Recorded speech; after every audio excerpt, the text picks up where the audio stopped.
राम राम सभी को। आशा करता हूँ आप सब अच्छे होंगे। तो मेरा नाम है ऋषभ गुप्ता, मैं सी फाइनलिस्ट हूँ। हम आज करेंगे डिबेंचर का पार्ट 2 रिवीजन का। जो हमने कल किया था एक पार्ट 1, उसके अंदर हमने डिबेंचर रिवाइज किया था। डिबेंचर का हमने क्या क्या पढ़ा था? हमने पढ़ा था डिबेंचर को इशू कैसे करते हैं, डिस्काउंट पे, पार पे, प्रीमियम पे। प्लस हमने डिस्कस किया था कि रिडम्पशन कैसे करते हैं डिबेंचर का। मतलब रिडम्पशन में प्रैक्टिकली हमने समझा कि डिस्काउंट तो हो नहीं सकता, इम्पॉसिबल है वो। तो पार पे कैसे रिडम्पशन होगा और प्रीमियम पे कैसे रिडम्पशन होगा, तो हमने कुछ केस भी प्रैक्टिस किए थे, राइट। फिर हमने क्या करा था, लेट मी चेक। बस हमने यही करा था, ठीक है। तो कल हमने थोड़ी सी वीडियो लंबी कर दी थी, बट कोई बात नहीं, आज हम कर लेंगे, थोड़ा ट्राई करेंगे आज शॉर्ट रखें। तो मैंने आज थोड़ा सा लिख भी लिया, तो डिस्कस करते हैं। आज हमारा सबसे पहला टॉपिक होगा डिवेंचर इशू कर रहे हैं हम for consideration other than cash. उसके बाद हम डिस्कस करेंगे इंटरेस्ट ऑन डिवेंचर्स कैसे लगता है, कैसे कैलकुलेट करते हैं, क्या एंट्री पास करते हैं। प्लस उसके बाद हम करेंगे writing off loss on issue of debenture और discount on issue of debenture, कि उनको कैसे राइट ऑफ करते हैं। और साथ में हमारा एक last concept collateral, as a collateral जब हम इशू करते हैं डिवेंचर तब क्या ट्रीटमेंट करते हैं। तो शुरू करते हैं। अब debenture issued for consideration other than cash का मतलब जैसे शेयर्स में शेयर्स इशू करते थे for consideration other than cash, वैसे ही सेम डिवेंचर इशू कर रहे हैं हम, कि हम कैश के बदले डिवेंचर नहीं दे रहे, हम किसी प्रोडक्ट यानी एसेट के बदले दे रहे हैं, या फिर हम कोई बिजनेस टेक ओवर कर रहे हैं और उसको डिवेंचर इशू कर रहे हैं। तो एक केस वो हो सकता है, और एक केस हो सकता है कि हम किसी से कोई सर्विसेज ले रहे हैं, अब उस सर्विसेज के बदले हम उसको डिवेंचर दे रहे हैं। अब सर्विसेज हमारे पास सिर्फ दो ही हैं, एक प्रोमोटर से और एक अंडर राइटर से, जैसे शेयर में था। तो लगभग सेम ट्रीटमेंट है, ज़्यादा फर्क नहीं पड़ेगा। बट तो करते हैं स्टार्ट। तो परचेज ऑफ एसेट अगर हम कर रहे हैं, दैट मीन्स हमने एक एसेट परचेज किया है, तो एसेट को करो डेबिट, क्रेडिट करो उस बंदे का नाम, यहाँ की वेंडर जिससे हमने लिया है, फिर उसको इशू कर दो। अब इशू कैसे हो सकता है? प्रीमियम पे हो सकता है, डिस्काउंट पे हो सकता है, और पार पे हो सकता है। तो एज इट इज़ हम नंबर ऑफ डिबेंचर कैलकुलेट करेंगे, जैसे शेयर में कैलकुलेट किया था वैसे ही इसमें चलेंगे। अब मैं एक एग्जांपल ले लेता हूँ परचेज ऑफ एसेट में। सपोज कर लो हमने लिया है building for rupees 10 lakh. Okay, A B C case ले लेते हैं फटाफट। ए बी सी केस है। ए केस है जब हमने डिबेंचर इशू करे हैं, डिबेंचर इशूड फॉर ₹100, एक डिबेंचर। ओके, फेस वैल्यू है ये, फेस वैल्यू। और डिबेंचर हमने इशू कर रहे हैं, इशूड फॉर ₹120, जो कि हमारा है 100 + 20 प्रीमियम। और हमने डिबेंचर इशू करा है, डिबेंचर इशूड एट डिस्काउंट,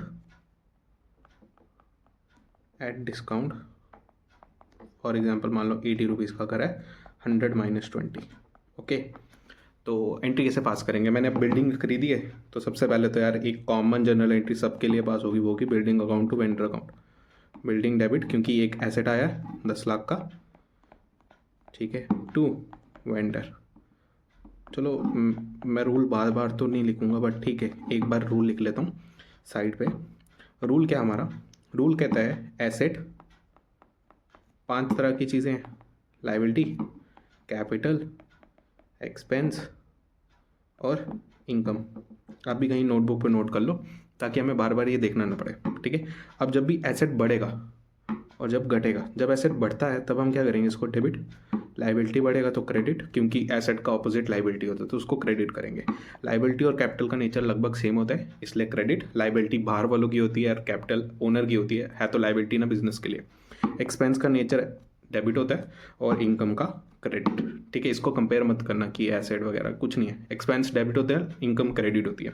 अच्छा, अगर यही चीज़ कम होगी तो इसके ऑपोजिट, एक्सपेंस कम होगा तो क्रेडिट, इनकम कम होगी तो डेबिट। वैसे ही asset liability same oppositely work करेंगी, ठीक है। अब इस केस में मैंने एसेट खरीदा, डेबिट करूंगा उसको, मेरी एक लाइबिलिटी बनी तो उसको क्रेडिट कर दिया वेंडर नाम से, या फिर उस बंदे का नाम जिससे खरीदा, ठीक है। अब मैंने उसको बी पार्ट के अंदर मैंने केसेस बना दिए थे।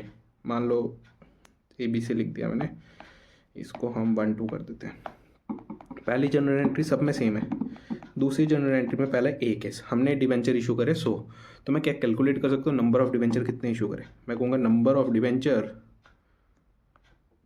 थोड़ी सी आज वॉइस का थोड़ा इशू रहेगा, क्यों मैंने कनेक्ट नहीं करा कोई माइक शाइक, तो आई होप तुम मैनेज कर लोगे। नंबर ऑफ डिवेंचर जो है वो हैं, कैसे कैलकुलेट करते हैं कि जितना अमाउंट हमने किसी को पे करना है, मान लो लाइबिलिटी यानी 10 लाख रुपीज़, हमने कितने का एक डिवेंचर दिया, हमने दिया 100 का, उससे डिवाइड कर दो तो नंबर ऑफ डिवेंचर निकल गए, काट देंगे तो 10,000 डिवेंचर। ठीक है, फॉर्मूला लिखना चाहो तो फॉर्मूला तुम लिख सकते हो, मैं लिख नहीं रहा हूँ बट तुम्हें मैं बता देता हूँ। Formula is amount to be paid या फिर लाइबिलिटी कह सकते हैं, divided by amount of debenture या issue price of debenture, correctly या इशू प्राइस ही है ना डिवेंचर का। ठीक है, ओके, ये हमारी एंट्री होगी। एंट्री, अच्छा एंट्री करेंगे, एंट्री कर लेते हैं। एंट्री में कहेंगे अब वेंडर को डेबिट करो क्योंकि लाइबिलिटी, अब लाइबिलिटी को ख़त्म करो और उसको एक डिवेंचर दे दो। अब मान लो इधर हम डिवेंचर इशू कर रहे हैं 10%, तो मैं कहूँगा 10% डिवेंचर को, बात खत्म, दे दिया। अब कितने डिवेंचर दिया उसको, 10,000 का, फेस वैल्यू कितनी है 100, तो मैं कहूँगा 10,000 इंटू 100, 10 लाख, और लाइबिलिटी कितने की थी, वो भी 10 लाख की थी। दैट मीन्स आपकी एंट्री खत्म होगी यहाँ पे, और कुछ नहीं करना। बी पार्ट की बात करें, बी पार्ट में कहता है डिवेंचर हम इशू कर रहे हैं 120 का एक, तो नंबर ऑफ डिवेंचर कितने होंगे, number of debenture is equal to 10 lakh rupees की मेरी लाइबिलिटी थी जिसको अगर मैं पे करूँ divided by 120,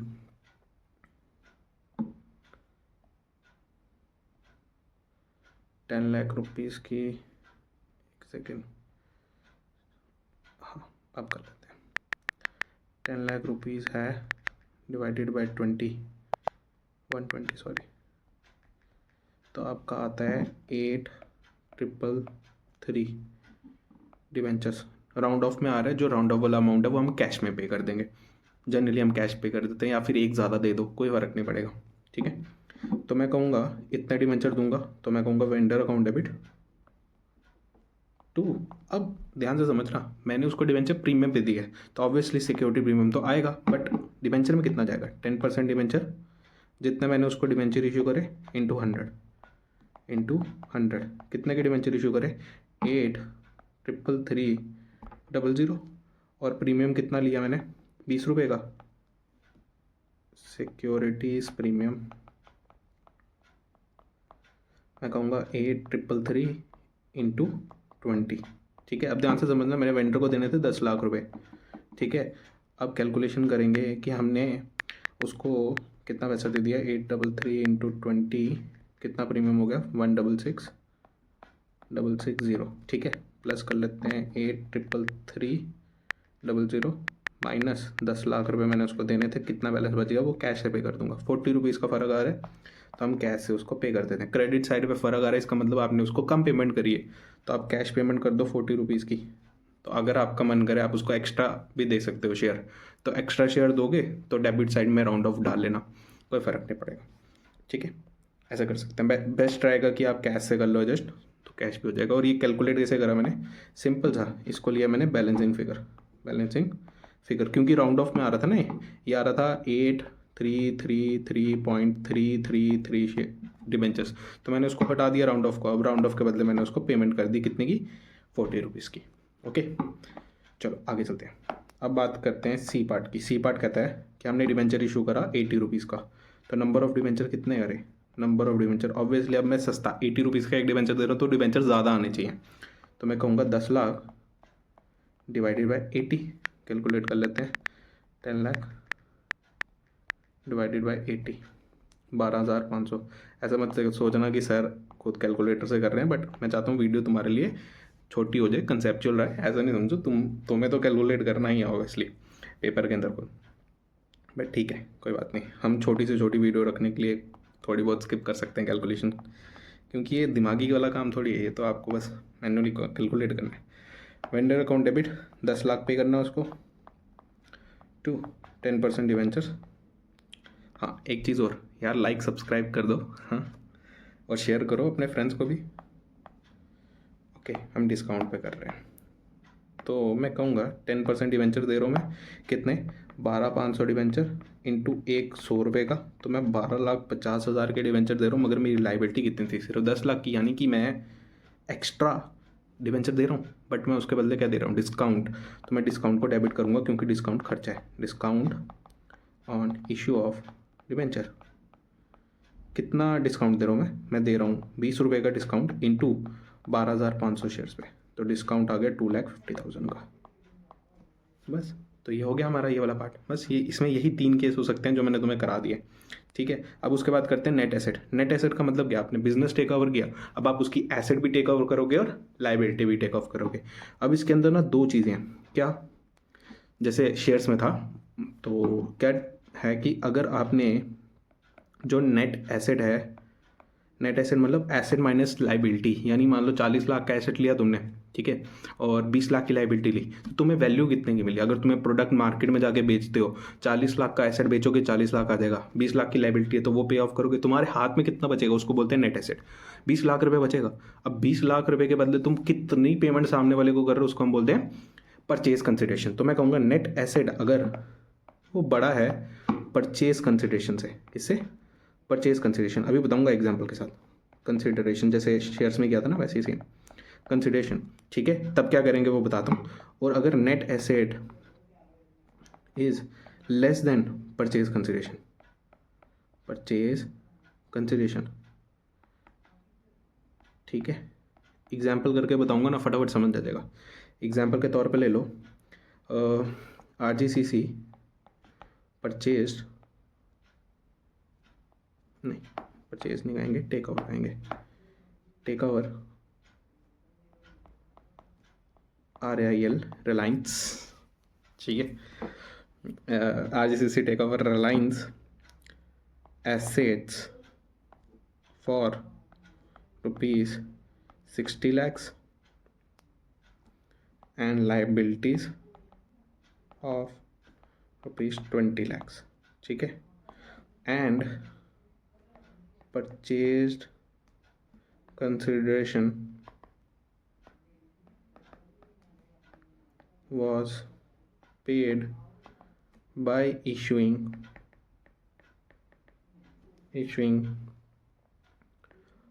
40,000 debenture at the rate, ध्यान से समझना, गेम सारी यहीं पे, at the rate A part, B part और सी पार्ट, ठीक है।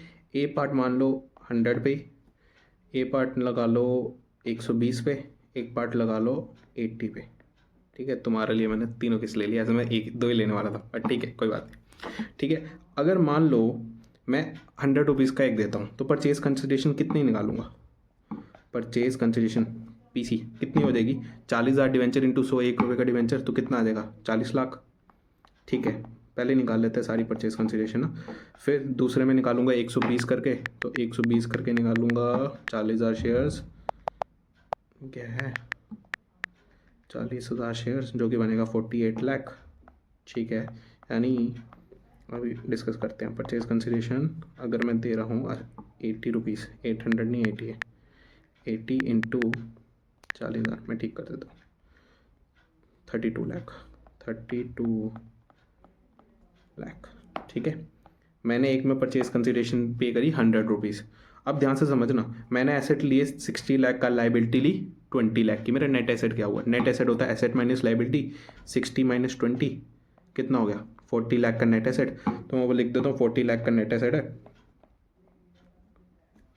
और एक 40 लाख का नेट एसेट है, दोनों साइड पे, दोनों केस मैंने बना दिए, ओके। अब मान लो पहला वाला केस डिस्कस करते हैं, वो है आपने परचेज कंसिडरेशन पे करी 40 लाख। मेरे को ध्यान से सोच कर बताना, मैंने एक एसेट और लाइबिलिटी खरीदा जिनकी नेट एसेट की वैल्यू थी 40 लाख और मैंने पेमेंट करी 40 लाख। क्या आपने एक्स्ट्रा पेमेंट करी, ऑब्वियसली नहीं, क्यों, क्योंकि आपका net asset is equal to purchase consideration, यही है ना। तो कहता है इसकी एंट्री पता है कैसे पास करनी है, पहले केस की पहले एंट्री पास कर देता हूँ, ठीक है। ए पार्ट की कैसे एंट्री पास करेंगे, सबसे पहला आपने एसेट खरीदा, तो एसेट को डेबिट करो उस नाम से जो भी एसेट खरीदा है। मैंने एसेट खरीदा 60 लाख का, डेबिट कर दिया। एक लाइबिलिटी खरीदी, 2 लाइबिलिटी कितनी 20 लाख की, क्रेडिट कर दिया। और मैंने ये पे किसको करना है, एक बंदे को जिसका नाम नहीं पता, तो हम कहेंगे वेंडर अकाउंट। अब वेंडर का यहाँ पे ना बैलेंसिंग फिगर नहीं आएगी, कभी बैलेंसिंग फिगर नहीं आएगी, कितनी आएगी, परचेज कंसिडरेशन अगर बताया गया, अगर नहीं बताया गया फिर तो बैलेंसिंग ही लोगे। अगर उसने स्पेसिफिकली लिखा number of share issued is this, तो आपको ये लिखना है परचेज कंसिडरेशन। और अगर नहीं बताया कितने डिबेंचर इशू करे, दैट मीन्स आपकी फिगर ही बैलेंसिंग है, आपको वो निकालनी खुद है, ठीक है। अब इस केस में तो मैंने डिबेंचर्स बताया तो हमें 40,000 देने हैं और कितने के देना वो भी बताया, तो परचेज कंसिडरेशन इस केस में हमें बताई गई है। तो मैं थोड़ा फास्ट बोल रहा हूँ बट ठीक है यार, वीडियो थोड़ी खींचनी नहीं है लंबी। तो वेंडर को हमने इशू करना है कितना, 100 रुपये का, यानी 40 लाख की मैं कह रहा हूँ परचेज कंसिडरेशन है, क्योंकि मैं 100 रुपीज़ का पहला केस है, 40 लाख रुपीज़ परचेज कंसिडरेशन है। क्या बैलेंस हो गया? बिल्कुल बैलेंस हो गया दोनों साइड। दैट मीन्स आपने कुछ एक्स्ट्रा पे नहीं करा उसको, मतलब आपने 40 लाख का सामान लिया और 40 लाख की उसको पेमेंट कर रहे हो, दैट मीन्स आपने एक्स्ट्रा कुछ नहीं लिया। अगली एंट्री क्या होगी? वेंडर डेबिट टू, आपने बाहर पे इशू करा तो 10% डिवेंचर, 40 लाख का इशू करा डिवेंचर, 40 लाख उसको पे कर दिया, बात खत्म। खत्म क्वेश्चन, बस इतना ही था। क्या टफ था यार इसमें, बच्चे बोलते हैं टफ है। ध्यान से समझो। अगला 48 लाख, अब ध्यान से समझना, मैंने 40 लाख का नेट एसेट खरीदा, मैं उसको पेमेंट कितनी कर रहा हूँ? परचेज कंसिडरेशन क्या? 48 लाख। ये वाला केस आ गया, ये वाला कि purchase consideration is greater than net asset. अब ध्यान से समझना, तुमने 40 लाख का सामान खरीदा और उसको पे कर रहे हो 48 लाख, दैट मीन्स आप 8 लाख ज़्यादा पे कर रहे हो। अब आप ज़्यादा पे करो दैट मीन्स आपका लॉस है, सामने वाले का प्रॉफिट है। आप अपनी किताब में क्या दिखाओगे? लॉस। इस लॉस को हम बोलते हैं गुडविल। क्या बोलते हैं? गुडविल। तो हम लिखेंगे asset account debit, same entry to liability account. Asset आएगा 60 लाख का, लाइबिलिटी आएगी 40 लाख की। बट अब ध्यान से समझना, बैलेंसिंग फिगर नहीं डालना वेंडर टू, वेंडर करोगे आप, वेंडर में डालोगे जितनी परचेज कंसिडरेशन पे कर रहे हो। परचेज कंसिडरेशन कितनी पे कर रहे हो? आप पे कर रहे हो 48 लाख, ठीक है। अब 48 लाख मैंने पे करी, टोटल हो गया 88 लाख। दूसरी साइड का टोटल है डेबिट साइड का 60, बैलेंस कितना बचा?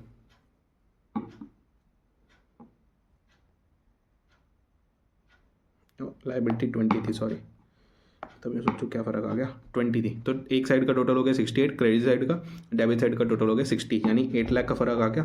8 लाख का जो फ़र्क आया ये है बैलेंसिंग फिगर। इस बैलेंसिंग फिगर को हम बोलते हैं गुडविल। क्या बोलते हैं? गुडविल। अगर लॉस होगा तो आएगा गुडविल, ठीक है। आगे same entry, vendor account debit to, क्या करोगे? डिबेंचर, 10% डिबेंचर, मगर आपने किस पे इशू करा? डिस्काउंट पे नहीं, प्रीमियम पे आपने करा, प्रीमियम पे। तो तुम कहोगे 10% डिबेंचर टू सिक्योरिटीज प्रीमियम।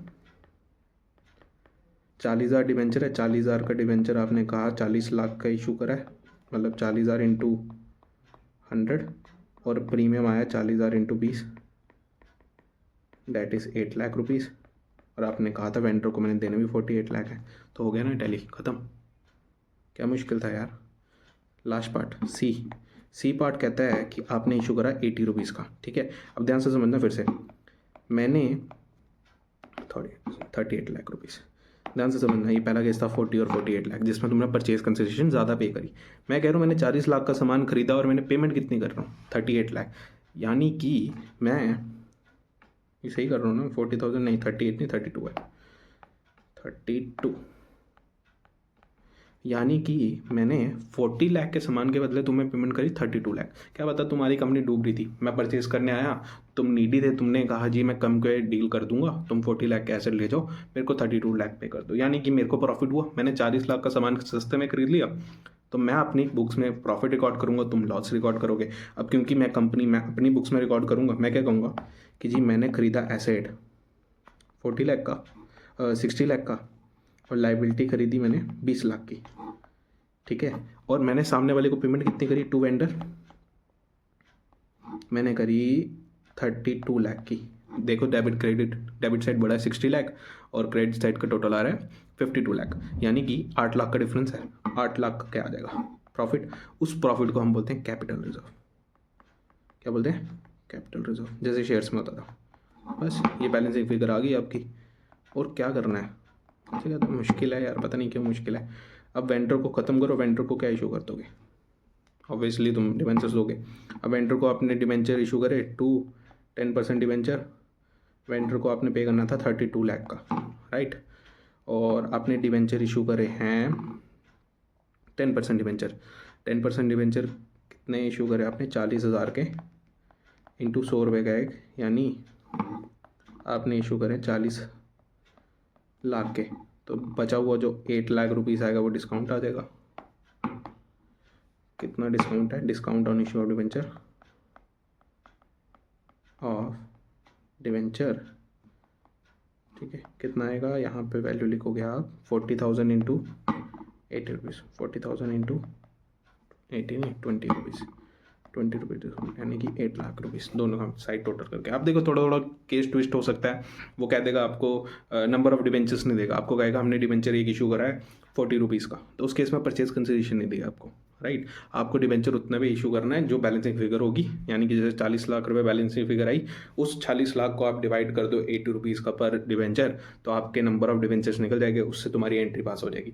अब जिस केस में तुम्हें डिबेंचर की वैल्यू दे देगा ना, उस केस में तुम्हें परचेज कंसिडरेशन निकालनी है, बिल्कुल। मान लो नंबर ऑफ डिबेंचर्स इशू कर बता दिया उसने, नंबर ऑफ डिबेंचर्स बता दिया, तो दैट मीन्स आपको परचेज कंसिडरेशन निकालनी, ठीक है, तब ये वाले केस बनेंगे। ओके, ये हो गया। अब लास्ट केस बचा सर्विसेज का। सर्विसेज लास्ट में भी डिस्कस किया हुआ था पहले का, कि जी प्रमोटर इशू करता है सर्विसेज, और कौन देता है, और देता है अंडर राइटर।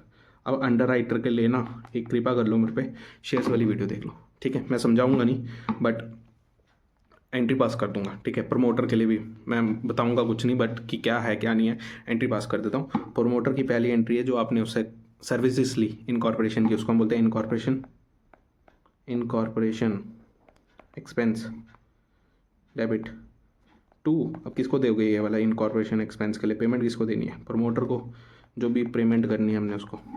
अब उस प्रमोटर को हम क्या दे देंगे, प्रमोटर डेबिट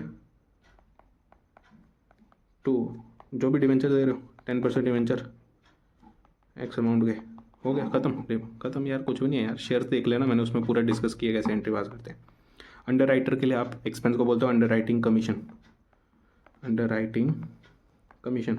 मैंने इसी प्लेलिस्ट में डाल लिया, आप इस प्लेलिस्ट में भी देख सकते हो, और ट्राई करूँगा लिंक प्रोवाइड भी कर दूँ, कोई इशू नहीं, आप सर्च भी कर सकते हो मेरे चैनल पे जाकर। तो underwriting expense to underwriter, और अंडर राइटर टू, ये होगी पहली एंट्री। फिर दूसरी एंट्री करोगे अंडर राइटर बी, ये B, underwriter debit to 10% debenture, बस खत्म। ये था तुम्हारा पूरा कंसिडरेशन अदर देन कैश। इतनी सी वीडियो में हमने डिस्कस कर लिया। इंटरेस्ट बहुत छोटे छोटे पार्ट रहेगी, इसका फॉर्मूला लिखा देता हूँ, कुछ भी नहीं है यार, बेसिक चीज़ है। इंटरेस्ट कैसे कैलकुलेट करते हैं, हर डिबेंचर के आगे इंटरेस्ट लिखा होता है, जैसे 10%, 12,000 डिबेंचर्स, ठीक है। तो इंटरेस्ट कैसे कैलकुलेट करोगे, 10% इज़ द रेट, ये रेट है 10%, तो करोगे कैसे कैलकुलेट, तुम कहोगे number of debentures into face value. हाँ जी सही सुना, फेस वैल्यू से मल्टीप्लाई करोगे। अगर मैं शेयर डिस्काउंट पे डिबेंचर डिस्काउंट पे इशू कर रहा हूँ यानी 80 रुपीज़ का, मैं इंटरेस्ट फिर भी फेस वैल्यू पे दूंगा, यानी 100 पे दूंगा, जो भी क्वेश्चन के अंदर फेस वैल्यू दी है उसके ऊपर दूंगा, ना कि जितना इशू प्राइस है। अगर मैं कोई डिबेंचर 120 का इशू कर रहा हूँ तो मैं इंटरेस्ट 120 पे नहीं दूंगा, मैं 100 रुपये फेस वैल्यू पे दूंगा हमेशा। याद रखना 100 रुपीज़ नहीं बोल रहा हूँ मैं कह रहा हूँ फेस वैल्यू यहाँ पे 100 है, ठीक है। तो डिबेंचर को मल्टीप्लाई करो फेस वैल्यू के साथ इनटू इंटरेस्ट रेट जो कि हमारे केस में है 12%, 12 डिवाइडेड बाय 100, बीच में नहीं डालता हूँ इसको, छोड़ो, यहीं पे कर लेते हैं, फेस वैल्यू दे देते हैं 100, ठीक है। मैं कहूँगा into interest upon 100 into months by 12, जितने महीने के लिए यूज़ कर रहे हो उतना तो करोगे ना। अब फॉर एग्जांपल ये मैंने डिबेंचर इशू कर रहे हैं 1 जुलाई को 2024 में, ठीक है। मेरे को इंटरेस्ट पे करना है 31 मार्च को, कब पे करना है, पेड ऑन 31 मार्च, ठीक है। पहले कैलकुलेट करो महीने कितने हैं, जून में पे करूँगा क्योंकि 1 जून को इशू करा है, जून, जुलाई, अगस्त, सितंबर, अक्टूबर, नवंबर, दिसंबर, जनवरी, फरवरी, मार्च, यानी कि 10 महीने पे करना है मैंने उसको, ओके, 9, 10, ठीक है, मार्च 10 महीने पे करूँगा। तो मैं कहूँगा 12,000 डिबेंचर है, फेस वैल्यू है जी 100, इंटरेस्ट रेट है 10%, और मैं पेमेंट कर रहा हूँ 10 महीने की, ठीक है। ये कैलकुलेट करना आता ना, अप्रैल और मई चला गया, जून में इशू करा है तो 2 महीने निकाल दो 12 में से, तब भी 10 होता है, ठीक है। दोनों तरीके से कर सकते हो तुम। अब कैलकुलेट कर लेते हैं, 12,000 into 100 into 10% into 10 divided by 12, answer is 1 lakh रुपये।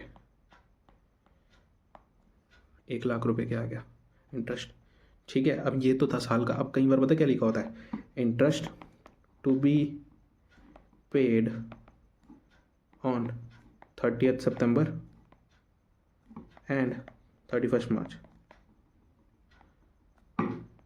ठीक है, सेम केस है, 12,000 डिवेंचर है, 10% 12,000 डिवेंचर है, फेस वैल्यू है जी 100। ठीक है, और इशूड सेम क्या लेता है ऑन 1 जून। ठीक है, 2023 था लाला 24 का। ठीक है, 23 कर देते हैं इसको।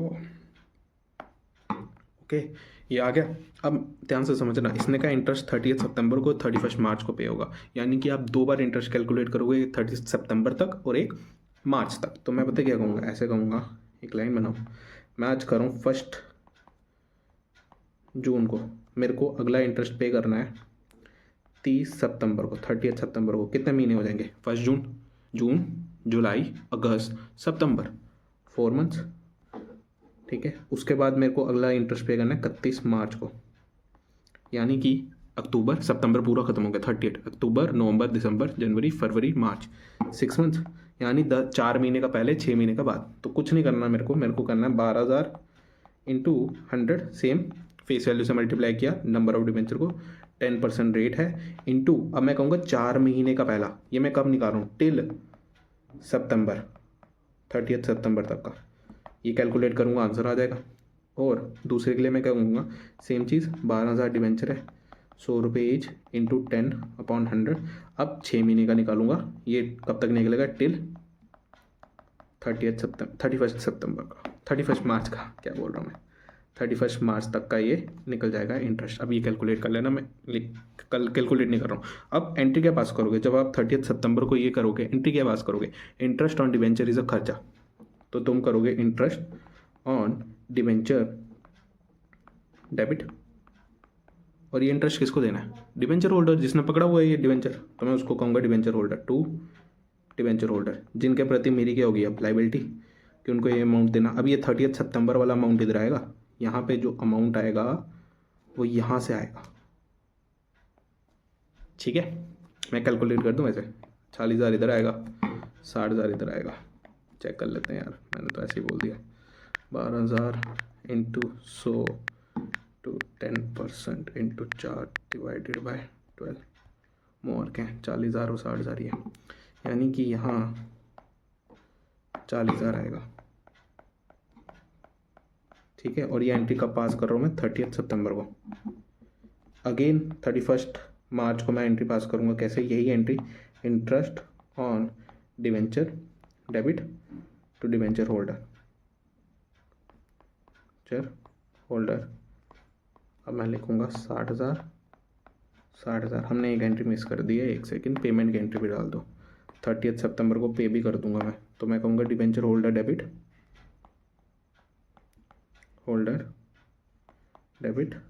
टू बैंक, पे भी करते हैं इनको 40,000। ठीक है, यहाँ हमारा काम हो गया। ठीक है, अब आ जाते हैं राइटिंग ऑफ अ लॉस। अच्छा, एक लास्ट एंट्री भी कर लेते हैं यार, इसकी भी कर देता हूँ, सेम एंट्री है,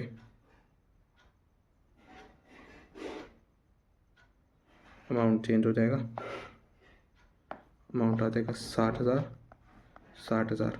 और क्योंकि 31 मार्च आ गया, अब इसको प्रॉफिट एंड लॉस अकाउंट में ट्रांसफर करोगे ना, तो जी मैं कहूँगा जितने भी इंटरेस्ट पड़ा है ना उस अकाउंट में, तो हमने तब डेबिट किया था, आप ख़त्म करने के लिए कहूँगा जी क्रेडिट करो इंटरेस्ट ऑन डिवेंचर को, ये सारा इंटरेस्ट कहाँ ट्रांसफर कर दो, अपने प्रॉफिट एंड लॉस अकाउंट, जो हमारी स्टेटमेंट बनती है ना प्रॉफिट एंड लॉस की, उसमें कर दो। तो हम कहेंगे जी ₹1,00,000 का पूरा भेजना है इसके अंदर, मतलब आज तक जितना लगाया ना साल में पूरा, मतलब ये 31 मार्च का, क्योंकि 31 मार्च को जो बन रही है वो पूरे साल की बन रही है, 1 अप्रैल से लेके 31 मार्च तक, तो 60,000 एक लगा और 40,000 एक लगा, तो टोटल आप इन दोनों का डाल दो, यानी ये इंटरेस्ट ऑन, ये भी गलत डाला नीचे वाला, एक ये डिवेंचर इंटरेस्ट, एक ये, जितना इंटरेस्ट ऑन डिवेंचर तुमने डेबिट करा उतना ही क्रेडिट कर दो एक ही एंट्री में 31 मार्च को। ठीक है, अब आ जाते हैं loss on issue of debenture या फिर discount on issue of debenture. हमने रिडम्पशन के टाइम पे पढ़ा था, एक लॉस आता है, प्रीमियम हमें जो पे करना होता है रिडम्पशन पे, उसको हम बोलते हैं issue of loss on issue of debenture, और डिस्काउंट जब हम इशू करते हैं डिस्काउंट पे,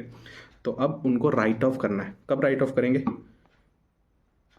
एंड ऑफ फाइनेंशियल ईयर, जब भी फाइनेंशियल ईयर एंड होगा तब हम क्या करेंगे, एंड ऑफ फाइनेंशियल ईयर में राइट ऑफ करेंगे। राइट ऑफ का सिंपल मतलब है ख़त्म करो उस अकाउंट को, उस लेजर बैलेंस के अंदर कोई बैलेंस नहीं रहना चाहिए। अब मुझे बताओ, डिस्काउंट को तुमने तब क्या किया था, क्रेडिट डेबिट, और लॉस को क्या किया था, डेबिट। अभी पढ़कर आए थे ऊपर, ये लॉस होता था ना, ये वाली एंट्री देखो, discount on loss issue of debenture. Redemption में पढ़ा था कि उसको भी डेबिट करते हैं। जब उनको डेबिट करते हो, अब 31 मार्च को जब क्लोज हो रहा है तब इसको क्या करोगे, क्रेडिट। और इसको ट्रांसफ़र किस अकाउंट में करोगे वो मैं बताऊँगा, ठीक है।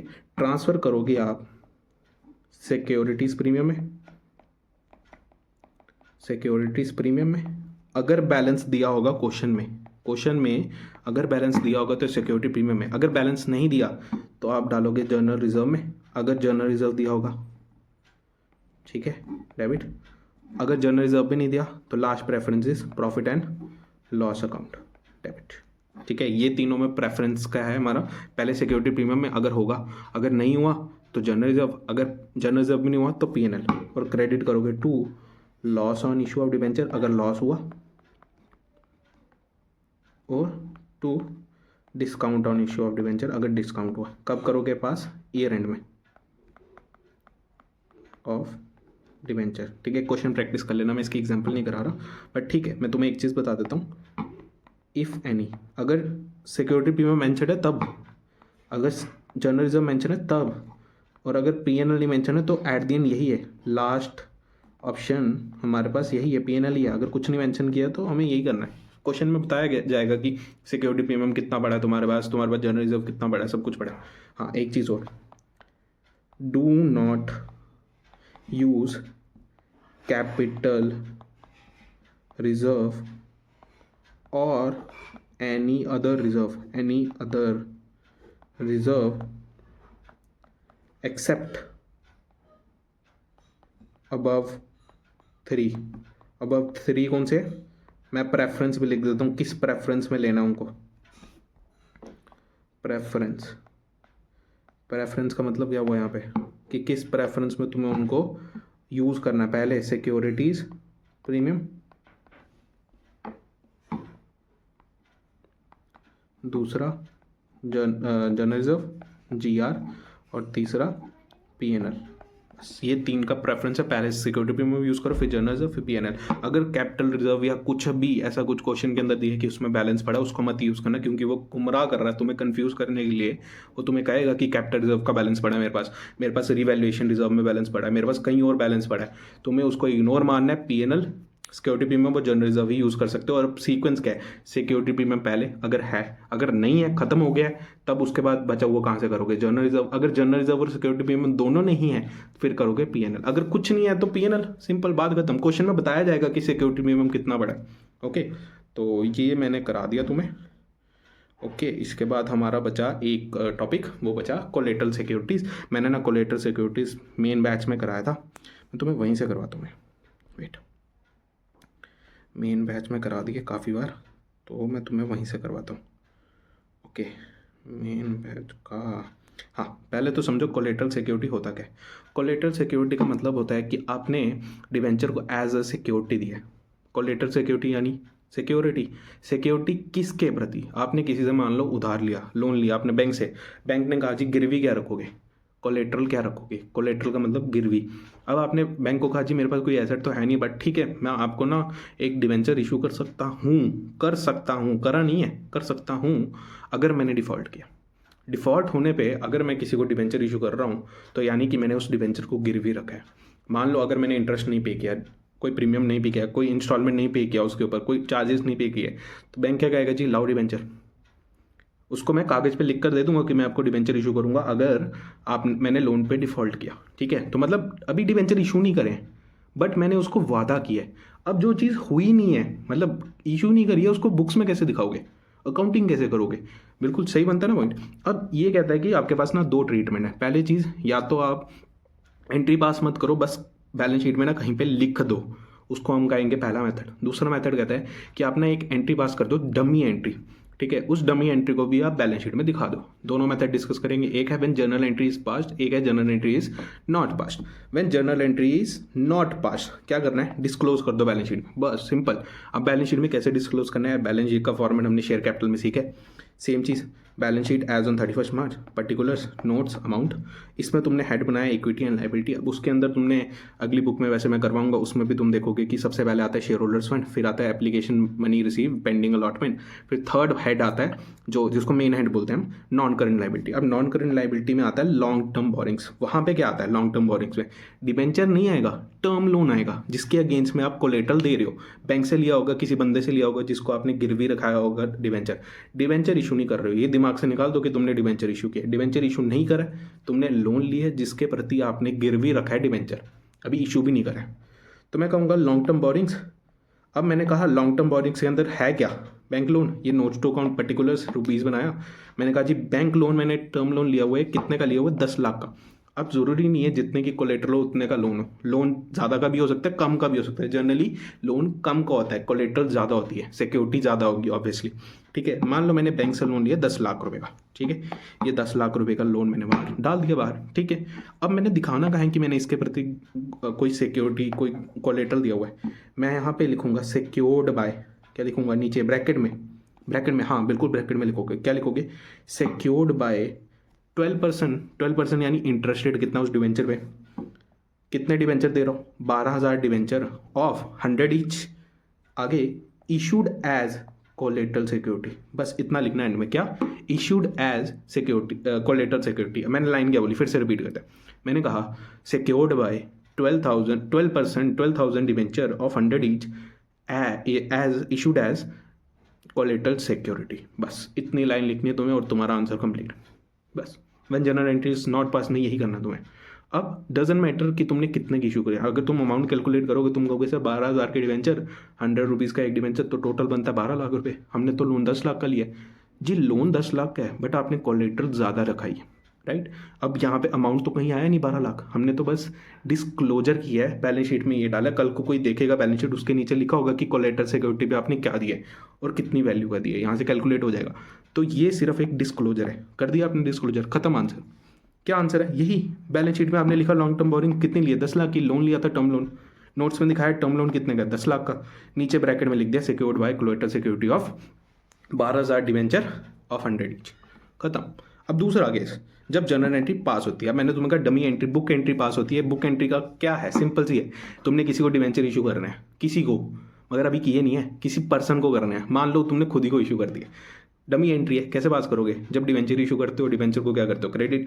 तुमने कहा जी 12% डिवेंचर अकाउंट क्रेडिट, कितने के डिवेंचर थे ऊपर, वही सेम एग्जाम्पल में 12,000 इंटू 100 के एक, मैंने कहा 12 लाख के मैंने डिवेंचर इशू कर दी। ये देखो लाइन, मैंने कहा ये जिसको मैं क्रीम अपना स्किन कलर कर रहा हूँ, टू 12% डिवेंचर ऑफ 12,000 इंटू 100 जो कि बना 12 लाख रुपए, यानी कि मैंने 12% डिवेंचर इशू कर दिया। ओके, किसको दिए, पैसा आया इसके प्रति, नहीं आया, किसी को करे भी नहीं है। तो एक डमी अकाउंट बनाओ, क्या बनाओ, डिवेंचर सस्पेंस अकाउंट। ठीक है, आपने डिवेंचर सस्पेंस को डेबिट करा 12 लाख से, ये एंट्री पास होगी, खत्म, बस खत्म अकाउंट। आपने ये जनरल एंट्री पास करी, यही है जनरल पास करनी है। बट जैसे ऊपर ट्रीटमेंट करा ना, वैसी ट्रीटमेंट इसमें भी तुम्हें बैलेंस शीट बनानी पड़ेगी, बैलेंस शीट जरूर बना के ना, यही आंसर है। जनरल एंट्री पास करी, उसके बाद balance sheet, same balance sheet यार, particulars, notes, amount, equity, non current, long term borrowing. Long term borrowing में देख रहे हो 12 लाख नहीं डाला मैंने, कितना डाला है, 10 लाख, जितने का टर्म लोन लिया था। अब नोट्स में सब पता चलेगा, नोट्स में दिखाओगे long term borrowings, bank loan आपने लिया 10 लाख का। अब नीचे देखो, हमने क्योंकि डमी एंट्री पास की थी एक कि डिवेंचर इशू करें, मैंने कहा ठीक है 12,000 10,000 डिवेंचर ऑफ 100 ईच मैंने इशू करें, अमाउंट लिखा 12 लाख। बट क्या ये किसी को इशू करें, नहीं, हमने तो डमी एंट्री पास की थी, उसमें एक डिवेंचर सस्पेंस आया था, मैंने कहा इसी में से डिवेंचर सस्पेंस निकाल दो बाहर, खत्म, लेस कर दो। मैंने डिवेंचर सस्पेंस को लेस किया 12 लाख, मेरा आंसर आ गया बाहर 0। टोटल करूंगा तो कितना आ जाएगा, 10 लाख। यानी कि डिवेंचर दिखा दिया मैंने, 12 लाख का इशू करा और डिवेंचर सस्पेंस में माइनस कर दिया। आपको एक बार ऐड करना है, एक बार लेस करना है। एंट्री क्या लिखोगे, 12% 12,000 debenture of 100 each 12 lakh, minus कर दो डिवेंचर सस्पेंस 12 लाख का, और उसके नीचे जरूर लिख दो डिवेंचर सस्पेंस है किस चीज़ का, कोलेटरल सिक्योरिटी का। बस बुक्स में एंट्री पास करनी थी, होगी एंट्री पास, खत्म। यही ट्रीटमेंट है, एक treatment when general entry is not pass, एक treatment when general entry is pass, when debentures are issued as collateral security. ठीक है, वीडियो लंबी नहीं करता हूँ, बट ठीक है, ये चीज़ समझ आ गई होगी। क्वेश्चन 4 हैं इसके, प्रैक्टिस कर लेना, ठीक है। बड़ी इजी क्वेश्चन है, तुम चाहे देख भी सकते हो। एक पढ़ा देता हूँ 32। S Singh limited obtained a loan of 5 lakh from state Bank of India. Loan कितने का है? 5 लाख का।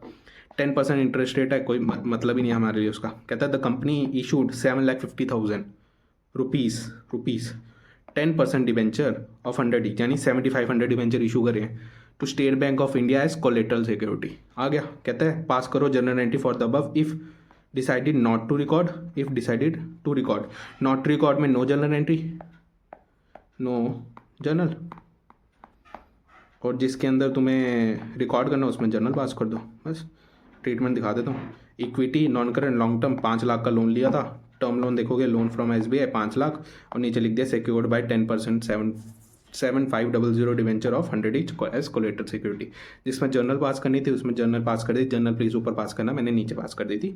Debenture suspense to 10% debenture 7,50,7,50। Debenture का रेट जरूर मेंशन करके आना इधर, क्योंकि एंट्री में करते ही हो। तो एक डमी एंट्री पास कर दी कोलेटरल सिक्योरिटी की। तुमने कहा लॉन्ग टर्म लाइबिलिटी, ये तो सेम है 5 लाख, और ये लोन फ्रॉम SBI 5 लाख। फिर तुमने लिखा 10% debenture issued as collateral 7,50,000 less कर दिया डिवेंचर सस्पेंड 7.5 लाख। आंसर आ गया 5 लाख, ठीक है। स्टॉप करके देख लेना अगर सोल्यूशन देखना हो तो। जी हमारा डिवेंचर भी हो गया रिवाइज। अब नेक्स्ट वीडियो का वेट करो, नेक्स्ट वीडियो आएगी 3rd बुक की, उसके बाद हम फर्स्ट बुक भी लाएंगे एडमिशन वगैरह, तो आप उसका वेट करो, फटाफट आ जाएगी। तो लाइक सब्सक्राइब शेयर करो यार, ठीक है। Okay, bye bye.